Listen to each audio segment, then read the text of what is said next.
The federal government has expressed dissatisfaction with the delay in the completion of the 10 railway stations along the Lagos-Ibadan standard gauge rail line by the China Civil Engineering and Construction Corporation handling the project. On a tour of the project, Minister of Transportation Rotimi Amaechi described the pace of work as embarrassing. Ademola Lawrence reports.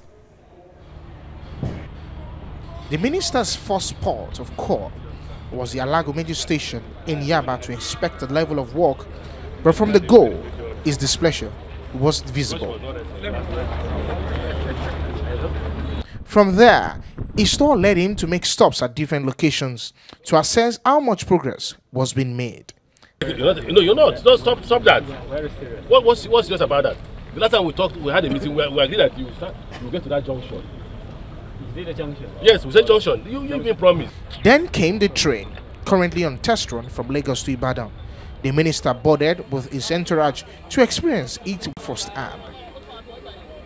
Inside the train, the various compartments for different categories of passengers were all in place, ranging from space for VIPs, executive and standard, depending on passengers' choice.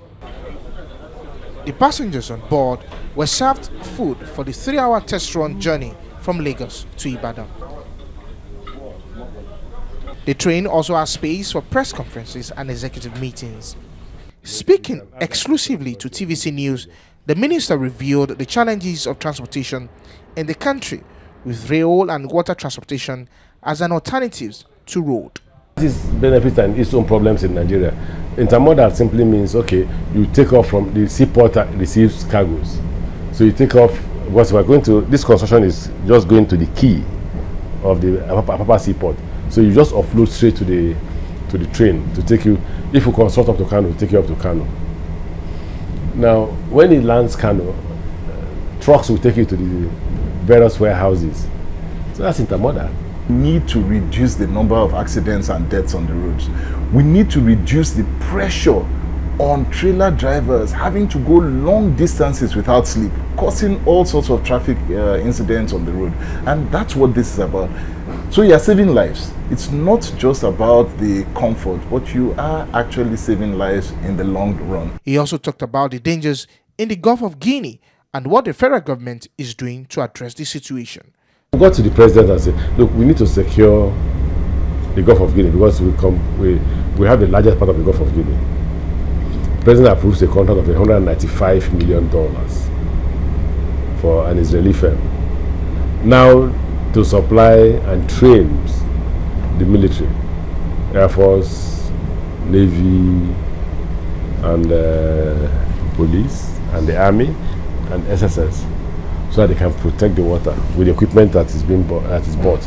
The Director General of the Nigerian Railway Corporation gives an insight into what to expect from the maintenance and sustainability of the rail in years to come. If it's designed for 30 years, like the rolling stock, that is coaches and locomotive, is designed for 30 years. But if you don't maintain it as it's scheduled to maintain, if you don't last 15 years, we go down. Same thing with track. If you are supposed to balance the track by balancing, lifting, sifting the sound, and recompacting the stone, so that you see as you are going now, it's smooth. If you leave it like this for 1 year, next time you come, it will be bumping. So it has to. So enough money has to be provided for those type of maintenance job to be done. With the construction of this rail across the country, many believed that the decades-long challenges associated with road travel would be reduced. Ademola Lawrence, TVC News, Lagos.